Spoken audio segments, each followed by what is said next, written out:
Уже из незаснеженного Киева вернемся обратно в Закарпатье. Пока вы любуетесь видами карпатских дорог, я вкратце расскажу, куда мы направляемся. Сегодня наш путь лежит в Калачава, населенный пункт, известный как село 10 музеев. Само село находится рядом с Синевиром, на берегу реки Теремля и ее притока Калачавка, собственно от имени которой и происходит название села. Из такого многообразия музеев в одном селе у нас в планах на сегодня посетить только два. Первое – это музей «Старое село» с концепт сельской архитектуры и быта старой Верховины. Музей на сегодняшний день насчитывает почти 2 десятка зданий и хозяйственных построек за последние 300 лет. На территории заботливо перенесены, реконструированы и воспроизведены жилища и их внутреннее убранство различных групп населения. Тут и хижина бедняка, дом пастуха, салаш, или как его еще называют, колыба чабана. Своеобразный такой загородный домик а-ля дача, где чабаны ночевали, когда выпасали овец на горных пастбищах Карпат. Дом Шустера. Нет, не того Савика с передачей свободы слова имени его, а сапожных дел мастера, который изготовлял постолы или поршни. Такой себе вариант лаптя. Рядом расположился дом его коллеги Сабова. Это, кстати, тоже не фамилия, а ремесло закройщика и сапожника в одном лице. Ну а если мы уже пошли по ремеслам, то в коллекции есть дом и мастерская столяра, ткача, кузнеца, еврейский комплекс. Это корчма, дом с гостевой комнатой и даже бужни, что-то типа молитвенного дома. А еще из экспонатов здесь представлены сельская баня-купальня, чешская жандармская станция, церковно-приходская школа, мельница и пилорама.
Экспозиция музея вам точно обеспечит полное погружение в самобытное и колоритное прошлое Закарпатья. Единственное, советуем вам при планировании поездки отводить на посещение этого музея побольше времени. Минимум так часика 2, 3, 4 и лучше заказать экскурсию, так как в многие помещения без экскурсовода доступ просто закрыт. Заказать экскурсию можно прямо на месте. И еще, координаты и ссылки на музей я оставлю в описании под этим видео.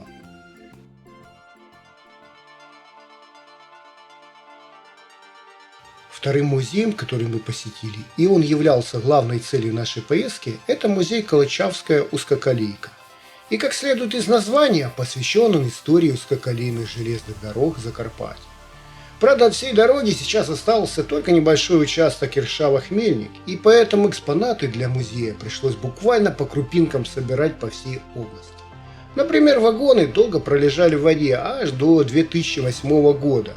После этого их доставили в музей, где умелые и заботливые руки работников музея их бережно восстановили.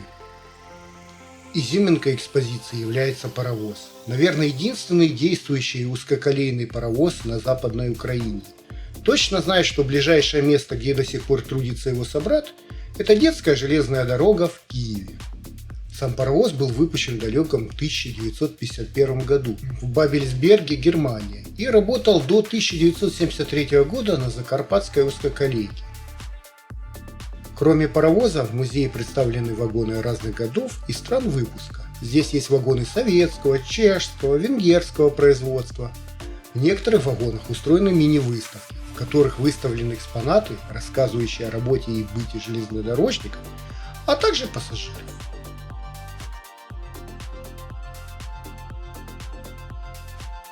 Еще на выставке представлено множество различных дрезин, от экзотического на базе ГАЗ-21 до неказистых трудях.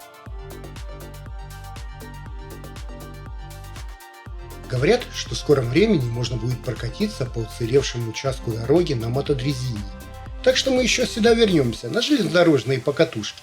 Кроме этого, у нас в планах прокатиться и, естественно, снять видео об этом по другой узкоколейке в Ивано-Франковской области, которая называется «Карпатский трамвайчик». Если вы хотите посмотреть такое видео, то ставьте лайк и пишите в комментариях. Как и в случае с предыдущим музеем, ссылку на сайт Калачавской узкоколейки я оставлю внизу в описании под этим видео.